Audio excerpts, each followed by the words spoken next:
100 movies every Catholic should see. Today, on The Simple Truth, we consecrate everything to the Sacred Heart of Jesus through the Immaculate Heart of Mary and the pure, strong, chaste heart of St. Joseph. I'm your host, Jim Havens, and our guest today is Samuel Morales, a graduate of Christendom College and one of the men behind the online movie review project, 100 Catholic Movies, featuring the 100 movies every Catholic should see. You can find it over at 100catholicmovies.substack.com. That's 100catholicmovies.substack.com. Samuel Morales, welcome to The Simple Truth. How are you today? Doing great. Happy to be here. Excellent. Yeah, I always love diving into talking about films, film history, movies from a Catholic perspective, Catholic worldview. And so really excited to have Samuel on today to talk with us. But I do want to let you know before we get started, if you enjoy listening to The Simple Truth and the other great shows on the Station of the Cross, please support our 2025 Fall Appeal. Many easy ways to donate. You can simply return the envelope from our recent mailing or go to thestationofthecross.com or use the iCatholic Radio mobile app. You can also call in your weekly, your pledge any weekday, 8 to 5 p.m. Eastern at 1-877-711-8500. We do thank you for your generous support. So diving in to this, Samuel, introduce us to you a little bit. What is your backstory? What leads you up to this project, 100catholicmovies.substack.com, and the history of how this all got going? Yeah, so I've loved movies for a while. Yeah, I when I was a kid, I started picking up I just love to read. And my first fixation was dinosaurs. That was a long time ago. And then gradually, but like basically when I really liked dinosaurs, I would pick up every single book that I could read about them. Then when movies, when I started watching with Lord of the Rings, and my dad was and my family always watched great movies, but when I became particularly interested in like how movies are made, I started picking up every single book that I could. And from then on, I just developed this love of filmmaking and movies and cinema. And then in college, I got the app Letterboxd, which allowed me to write movie reviews and share them with my friends, which was really fun. And then I had some friends who said like, wow, like your reviews, like you should get them like more widespread and published. So I knew I wanted to write, and I knew I wanted to write about movies, especially just to have my own site where I could review films. And then I actually lived in Rome for a year, working for Christendom College, and I had a lot of time on my hands. And I was like, this is the time that I can do something and write. And I wanted to write some sort of book. So I had the idea of a book called 100 Movies Every Catholic Should See, because my dad had got me a poster for a birthday present while I was over there that had like the IMDb top 100. So that was just like every day I'd see that. So that's how I got the idea. And so I pitched it to my friends because I was like, a bunch of us went to Christendom. We love to write. And I was like, we could write something in no time if we divvy up like 100 slots among even like 5 or 10 of us. And then, so I pitched the idea. It didn't necessarily gain traction immediately until my friend Joe Wilson, who's now my co-partner in this, reached out and said, love your idea. I think we should do it as a blog first and post every day for 100 weeks and then release it as a book. So the book is still pending, but we did complete our list of 100 films recently this year. So that was a big milestone for us. So yeah, it's been a lot of fun and it's gained a lot of traction, which has been really cool. Excellent. Yes. Again, folks can find it over at 100catholicmovies.substack.com. And so, before we even get started with the list and your work on this, what is your view, I guess, as a well-formed Catholic man? You're a graduate of Christendom, on why do we like movies so much? Really, I guess, why do we like stories so much? You talk about reading stories well told, whether we're reading them or watching them on film, but I guess something particular about the visual medium. Any thoughts, any insights for us there? Yeah, so cinema is one of the unique art forms that can reflect our life experience as it really is. Now, there's like 2 takes on that. You can show things that are fantastical, but you can also show stories of humanity as we are. There are great films like 12 Angry Men A Man for All Seasons that are just about ordinary men doing heroic things. I think Roger Ebert was the one who called movies empathy machines, in the sense that they allow us to connect with, like, understand each other better as humans, with our flaws, as with our sin and our virtue. So that speaks overall to the importance of stories. But film does it in a way that painting and literature, they all have their own ways of telling stories, but it does it in a way that can show things like, let's say, Lord of the Rings, that can show the fantastical and the otherworldly, but also just capture time in a unique way that even a still photo does in its own way, in a beautiful way, but is able to really show the passage of time, and to show a mirror to ourselves as we really are and how we look and to our everyday lives. So yeah, there are many films on our list that do show smaller human stories, and some that show the bigger fantastical that only cinema can capture. Samuel Morales is with us, 100catholicmovies.substack.com. When it comes to the list, so you wrote it over a fairly long period of time, one per week for 100 weeks. But was there a sense of a criteria for the list as you were going to be selecting titles? What was the criteria that you were using? Yeah, so we took some inspiration from the Vatican film list, because there are some films on the list, and it's divided up, that are explicitly like about virtue. Some films that are picked mainly for aesthetic purposes or for history purposes.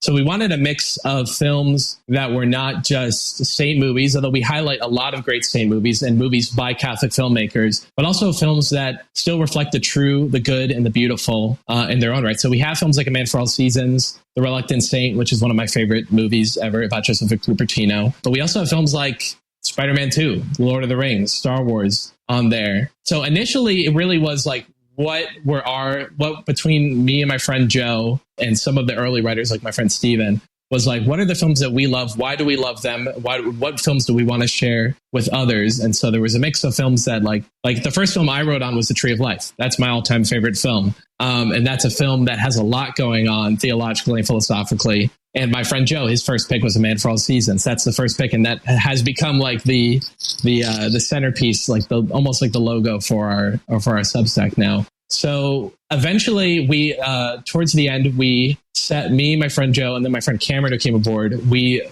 like hard locked the last 50 or 40. And then we were a lot more intentional with like, okay, like we've heard like, here are some like great films from this era. Oh, we haven't really covered like the 20s and 30s, so we should get some films in there. But mainly the criteria come down, they have to be true, good, and beautiful, and not be, of course, not be offensive for a Catholic to watch. So there's a diverse array of films that are for families, maybe some that are a bit more mature. Like we have some Andrei Tarkovsky films, which those are a bit headier, I guess, not necessarily as accessible, but really still truly great films. So yeah, we got a better sense for what we wanted for the list as we went on. And now we've even refined it even more. Now we're doing different series of 5 filmmakers at a time. Now we're moving into different genres. So we're being we've gotten more and more intentional with our list as we've gone on. I also should say, for first-time viewers who do discover the list, it's not ranked. And we've had many different people come to our list thinking it's ranked. It's 100 movies every Catholic should see. It's not a ranked list of the 100 greatest movies of all time. So it's a list of 100 movies, and now we're doing a list of 100 more movies. Yes, yeah, that's a very important clarification. And so,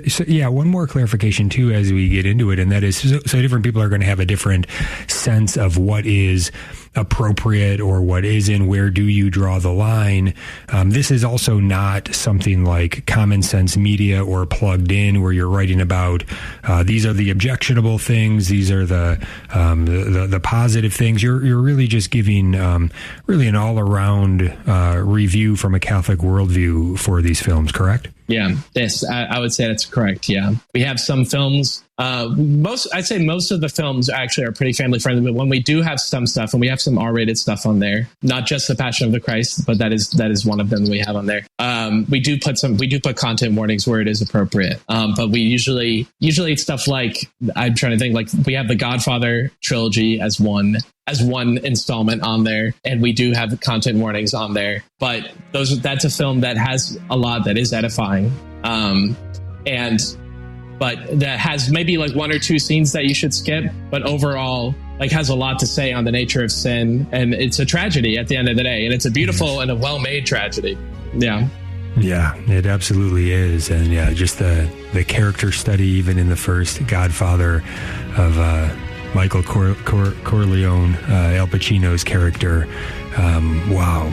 I mean, one of the best unfoldings of a character, now going in the wrong direction, sadly, kind of from light to dark. But to see how that all unfolds and how that can unfold in the life of a person. So to be able to reflect on that in a way where you can learn a lot from it without having to actually go through it yourself. A lot there. We're going to get back with Samuel Morales in just a moment. 100catholicmovies.substack.com. We'll be right back. Stay tuned. Introducing iCatholic Mobile, a mobile phone service that keeps you connected while supporting your faith. With every call, text, or web browse, a portion of your plan helps sustain the mission of the Station of the Cross Catholic Media Network to spread the truth, defend the unborn, and strengthen souls. More info at iCatholicMobile.com. iCatholic Mobile underwrites for the Station of the Cross.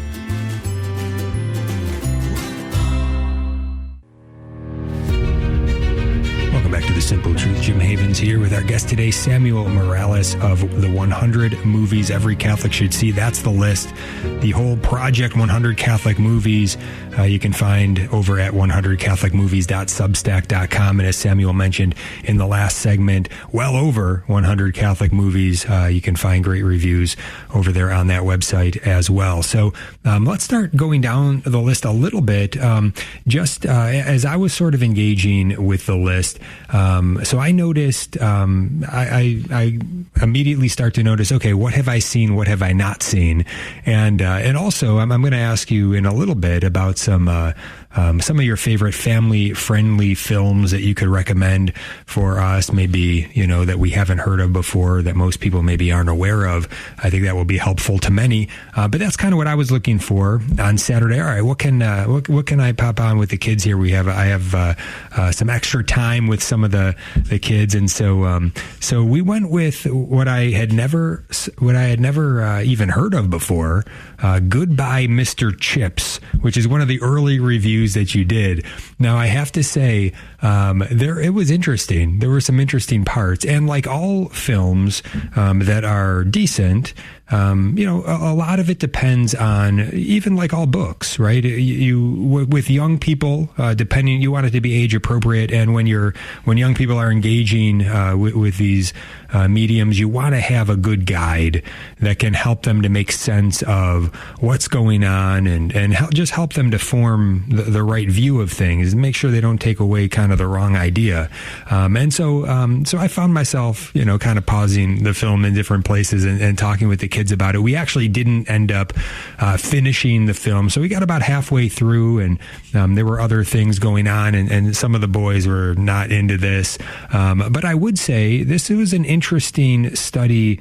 What would have been good, I think, for maybe like high school age students to be able to watch this and talk about it, really about relationships. I mean, there's a whole education theme here, but then there's also a lot about, it went down a road I wasn't expecting, which was sort of a reflection on romantic relationships between men and women, and how these kind of function in a way that can be noble and good versus the worldly pull that might be trying to take things in a different direction. Again, I don't know how this story ends, but it was interesting. Again, I had never seen this before, from 1969, Goodbye, Mr. Chips. Was this one, Samuel, that you put on the list, that you reviewed yourself? Anything you want to say about this film? No. This was my friend Danny. This was a pretty influential film for him. And this was one of this was during the stage where we were like,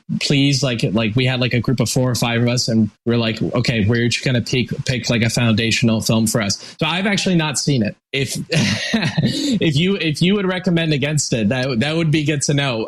But as far as I know, amongst our friends like who have seen it, they've all recommended it. And I enjoyed Danny's write up of it.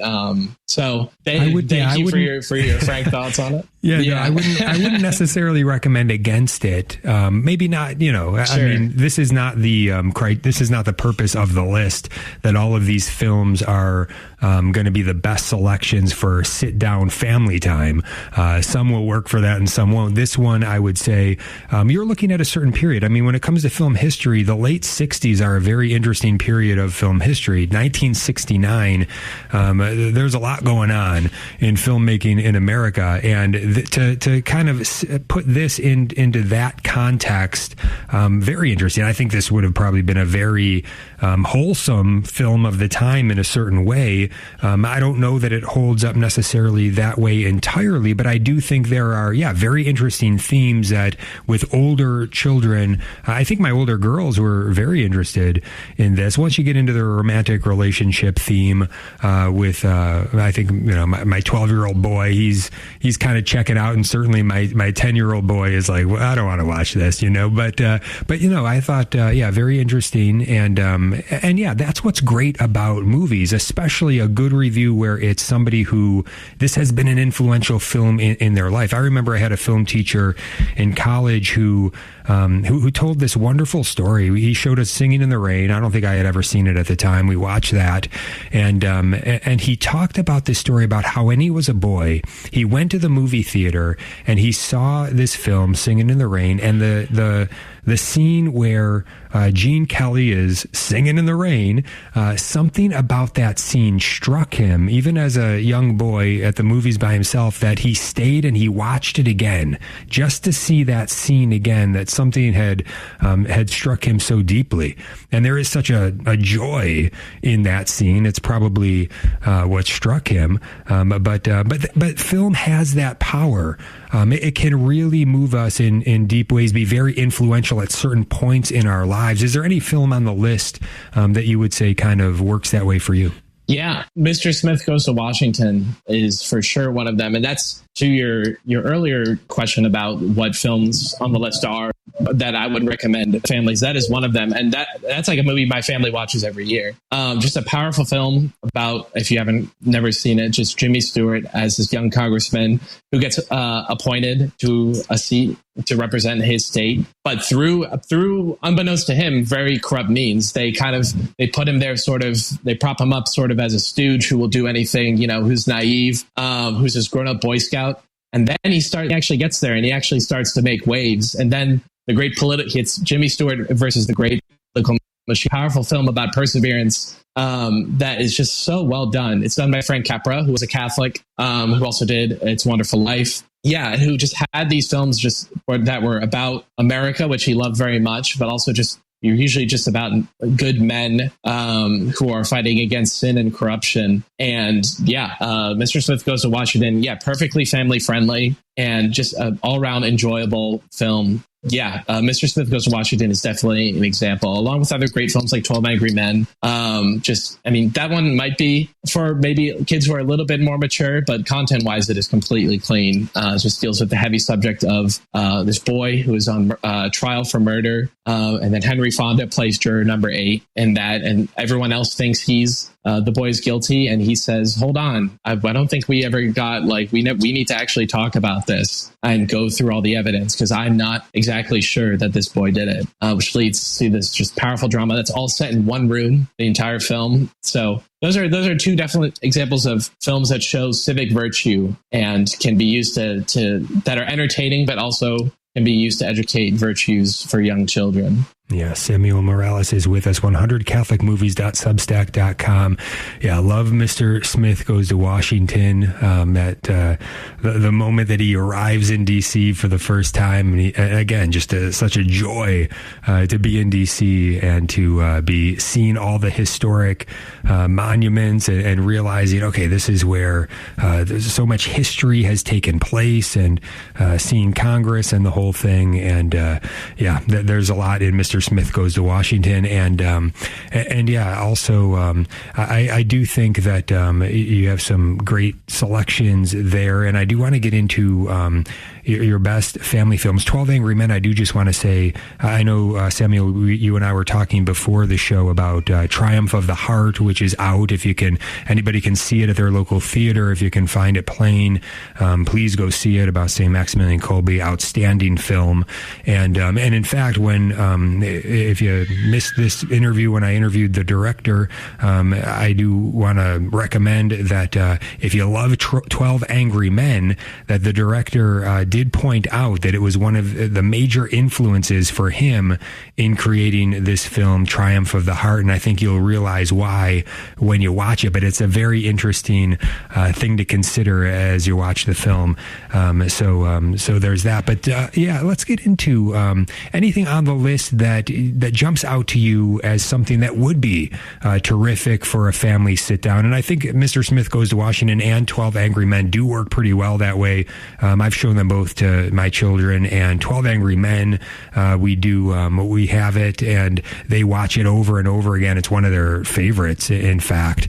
But anything else jump out to you, family friendly films to recommend, Samuel? Yeah, so we have some great Disney movies on there. One of the first ones was Fantasia. We have Pinocchio. One of the last ones that I wrote about for the original 100 was The Incredibles. So we have those ones. But to point out some ones that may not be as familiar, one that I had mentioned before, The Reluctant Saint, about Saint Joseph of Cupertino. It was done by a lesser known director. He had done B movies prior to that, but he was Catholic. His name's Edward Dmytryk, and it's starring Maximilian Schell as Joseph of Cupertino. And it's one of my family's favorite movies, but the thing that is so striking about it is that I would call it one of the rare saint comedies that just balances, finds the humor in Joseph of Cupertino's innocence in a very unique way, but also it's not ridiculing. It's you're following him as he's living in the beginning of the film with his mother, and he's not that great at school. He only just got his diploma, and he's in his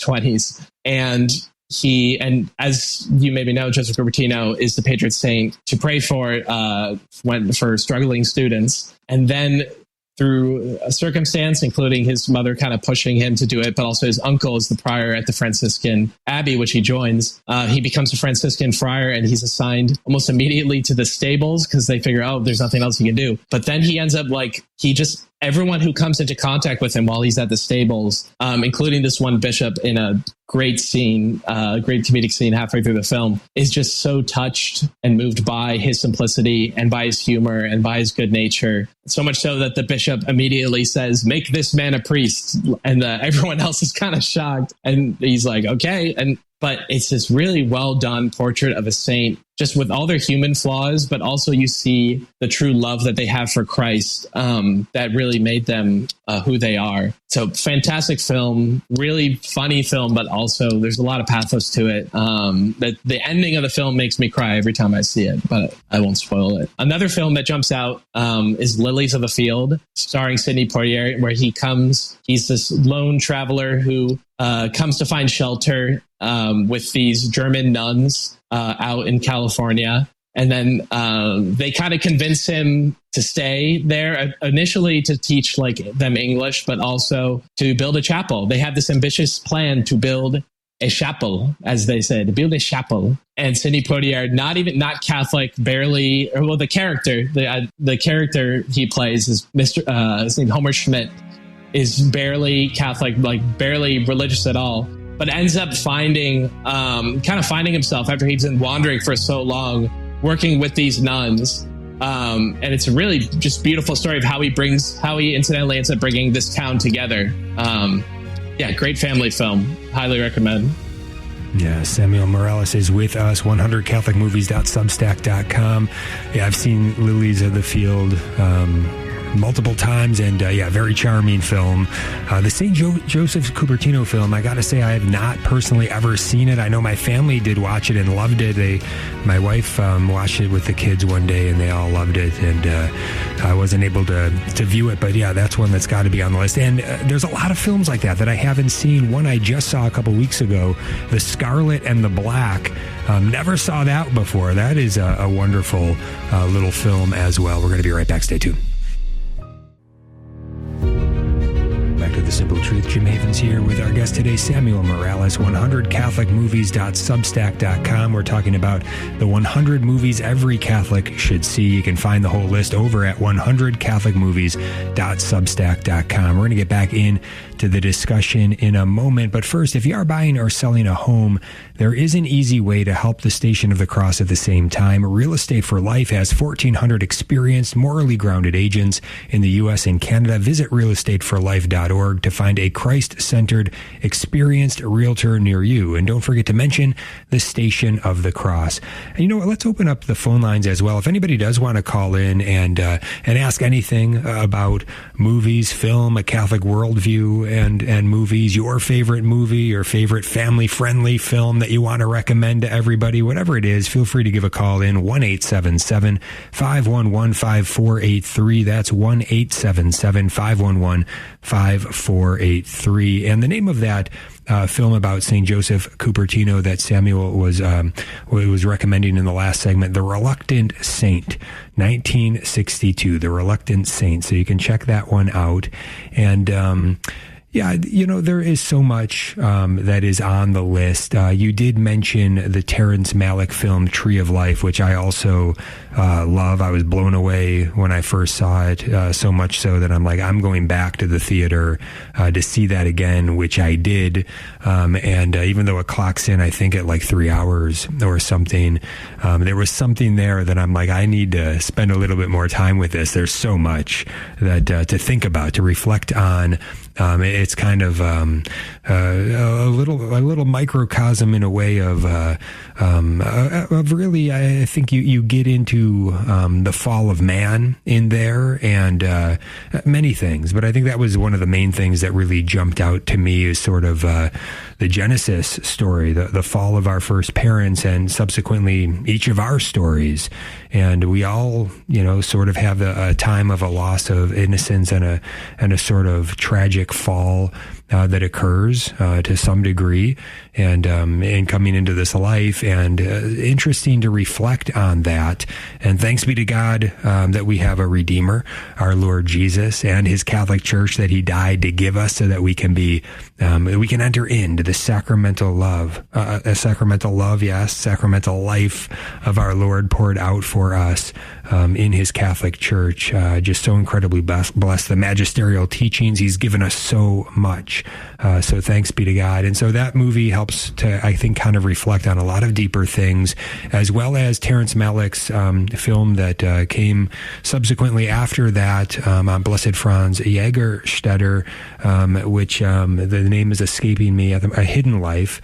And that's also a very beautiful film. Now, it doesn't show Blessed Franz's Catholic sense as much. It doesn't draw it out explicitly as much as I would have liked, just because he was such an explicitly Catholic man. When you read his writings, he's so concerned about living the feast days and the Holy Eucharist and all of this. You don't really explicitly get any of that in A Hidden Life, but a beautiful film nonetheless. And again, I want to recommend Triumph of the Heart out at the theaters right now, wherever you see movies. Try to find that Triumph of the Heart, St. Maximilian Kolbe.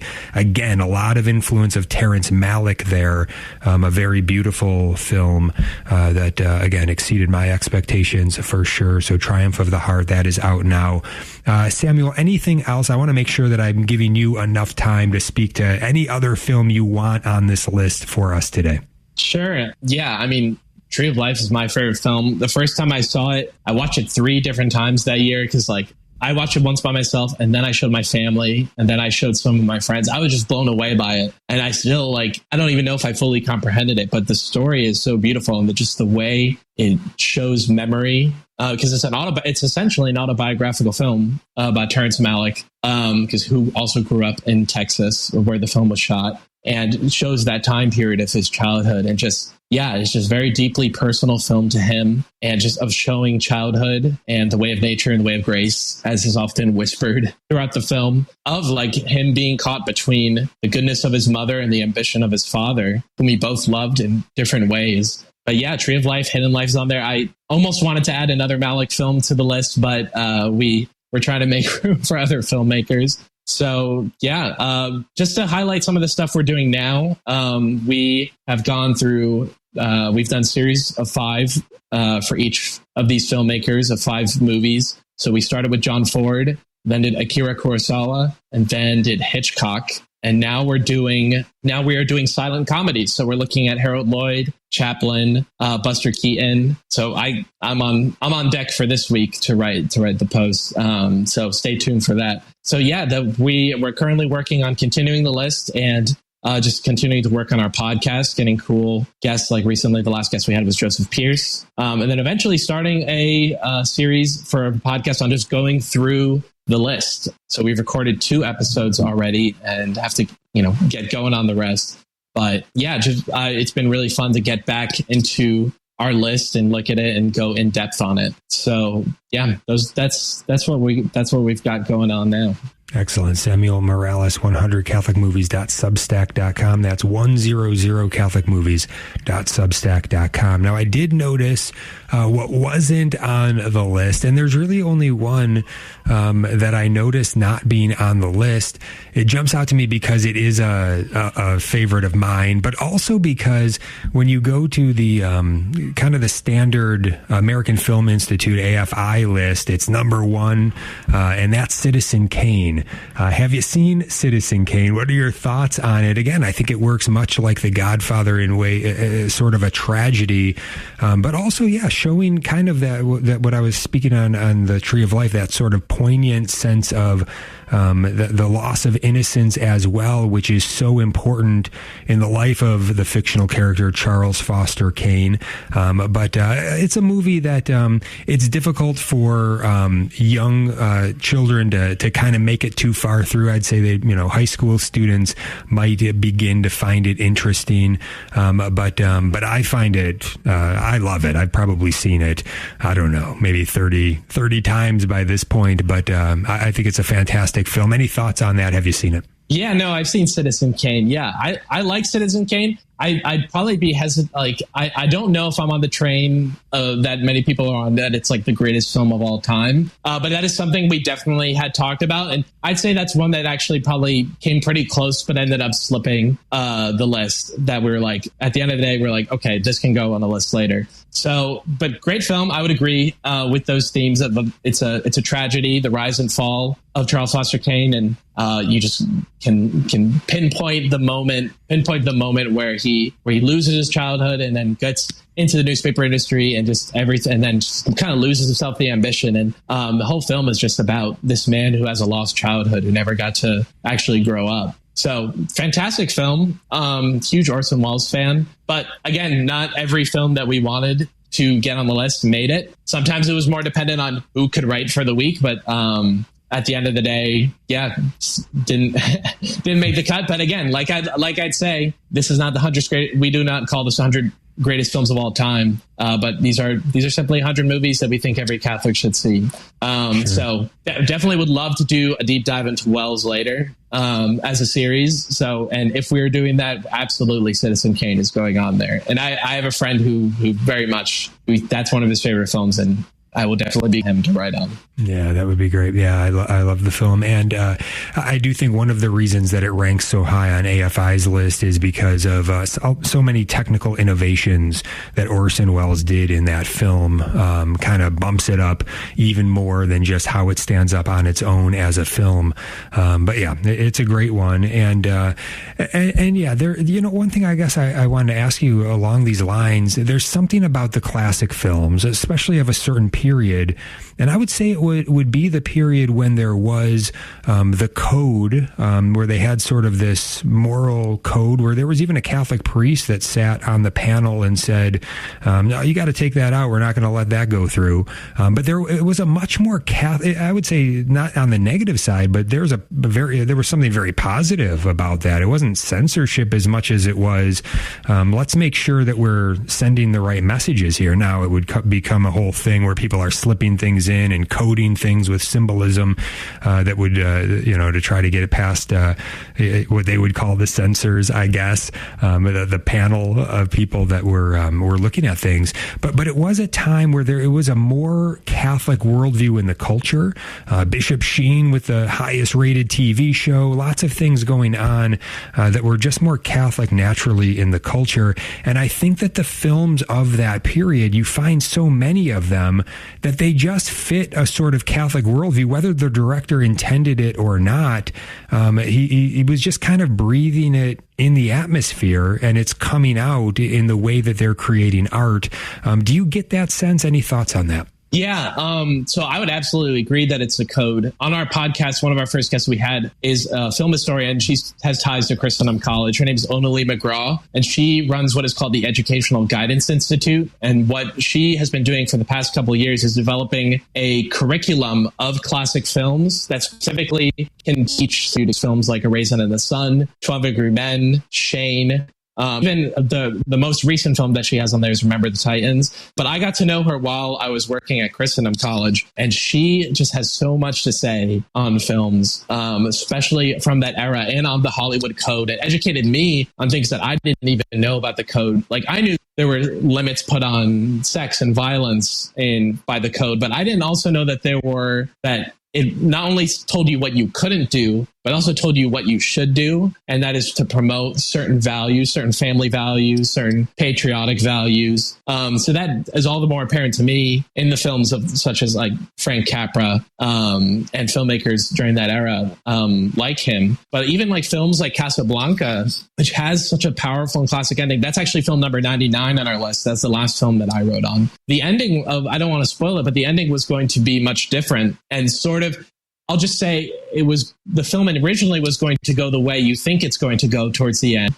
before the final twist, which, was one of the greatest moments of cinematic history in my mind. But that was just influenced by the code, to have a more moral ending for the characters. But it ends up being a more powerful ending of self-sacrifice in the end. So, yeah, I would totally point. And you mentioned the 60s before, like you just see like even then, like after like towards the end of the 50s, like television starts, it's become such a household item, and films, like the box office goes down, and the studios are like, what do we do? What do we do? And of course, that leads to them for some reason that the solution to that is, let's ease up on the code, which just leads into this.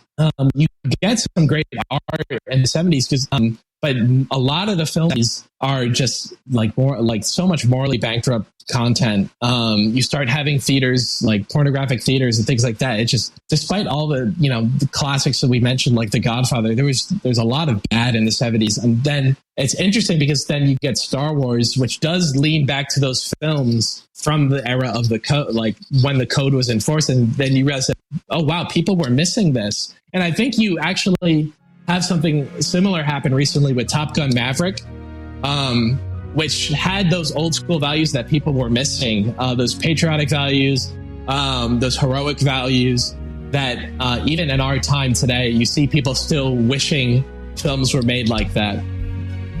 Yeah, great stuff here with Samuel Morales, 100catholicmovies.substack.com. If you want to get a call in, 1-877-511-5483. That's 1-877-511-5483. Yeah, Casablanca, I would say, is a bit of a miracle. The fact that whole thing came together, the ending, everything ended up working. I mean, a film in general, such a collaboration. So much has to go right. But especially back then, I mean, they were pumping out so many films. It was like an assembly line. They didn't think Casablanca was going to be much. Ended up being a masterpiece. Rick Blaine, one of the greatest characters of all time. We'll be right back. Stay tuned. Welcome back to the Blockbusters here with Samuel Morales, our guest today. 100CatholicMovies.substack.com. That's 100CatholicMovies.substack.com. We're going to get back into our discussion final segment here in just a moment. But don't forget about iCatholic Mobile, the only Catholic mobile phone company in the U.S. today. When you subscribe to iCatholic Mobile, you do help fund the Station of the Cross. Check out iCatholic Mobile, iCatholicMobile.com.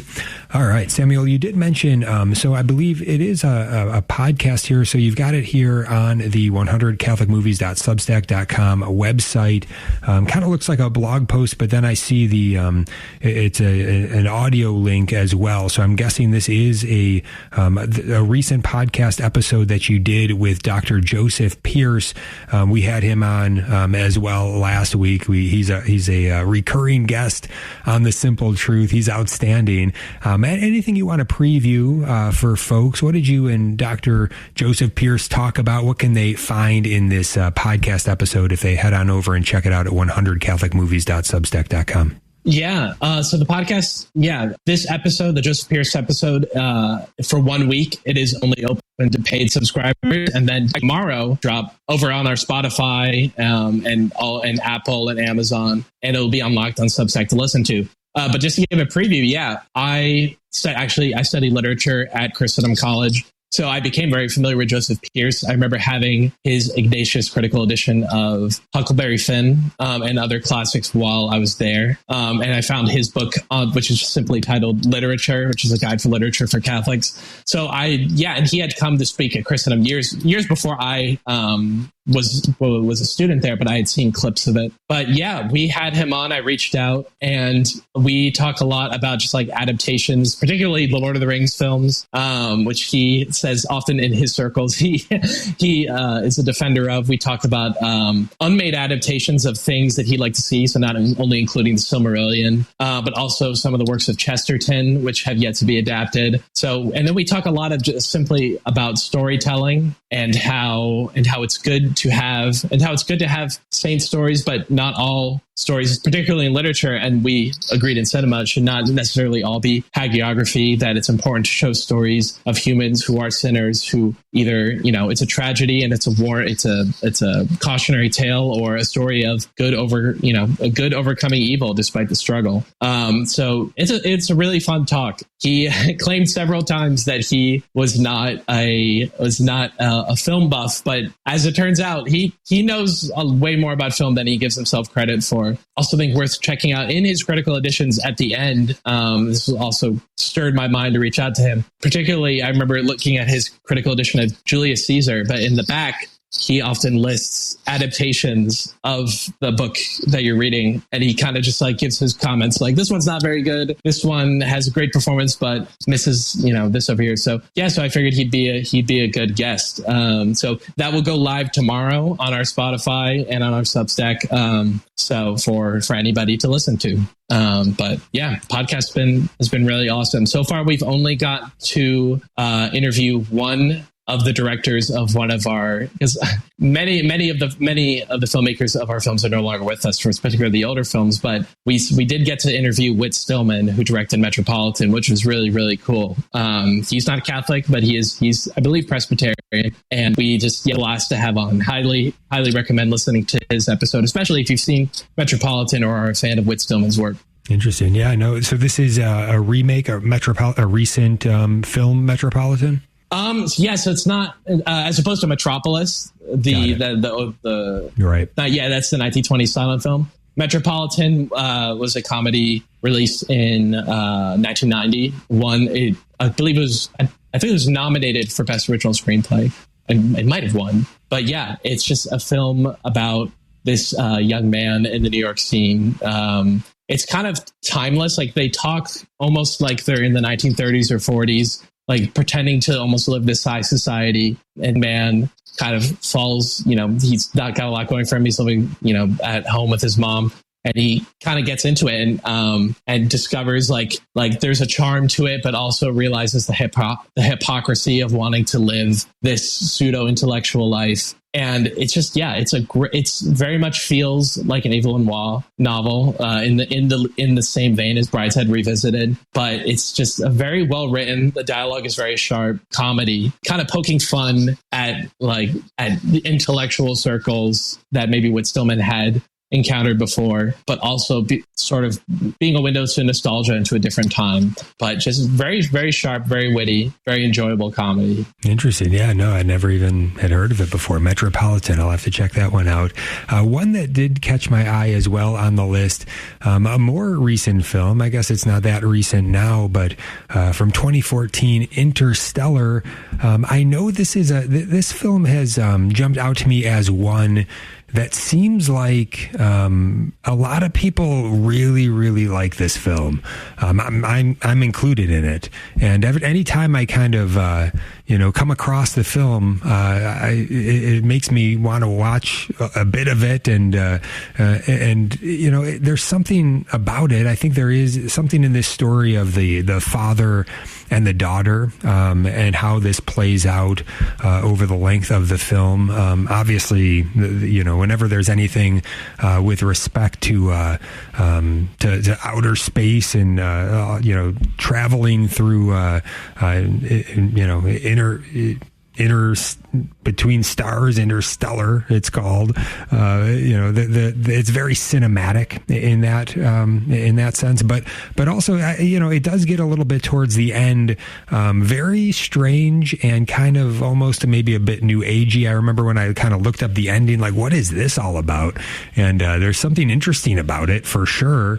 But then I think when I looked it up, it did sort of seem like it was intended as sort of kind of a new age type of deal. That didn't seem that great. But again, there's something about this film that really does seem to draw people in. Anything, did you write on this film in particular? Anything you want to say on Interstellar? Yeah, I did. And sort of the thesis of what I came up with when I wrote on it, a large part of the film, and I should know that Christopher Nolan was raised Catholic. I don't know if he still is, but I think there's a lot you could actually glean from his work, from his Catholic upbringing. But what I found to be the thesis of the film is that love is a quantifiable force in the universe. And yeah, you can look at that in a new agey way, but I think the film is sort of about like, why do certain coincidences, what appear to be coincidences, happen in our lives? Like kind of when the film finds NASA to begin with, how the entire trajectory of how he goes out to even attempt to save humanity, all the little things that happen, like books fall off a shelf, or there's this strange patterns in the dust, or things like that. And it turns out it wouldn't necessarily be a spoiler because of how vague this is, but it turns out that the communications that Cooper has been receiving, what he thought maybe was from aliens and or somewhere else, turn out to be projected through the love that his daughter has for him, all the way from where she's millions of miles away. And I think there's something to be said through the power of prayer and through providence that I don't even know if Nolan fully grasps what he's getting at. But just this idea that love is a quantifiable force in the universe. And what is that ultimate force? It's God. He doesn't get fully there, but I think he gets halfway there. And I think that's what draws people in. I could say a lot more on it, but I'll leave it at that. Yeah, fantastic. We can find the rest over at your review on 100catholicmovies.substack.com. Again, 100catholicmovies.substack.com. Samuel Morales, thank you so much for coming on. Really appreciate it. Yeah, thank you so much. All right, great work. Again, 100catholicmovies.substack.com. God bless you all.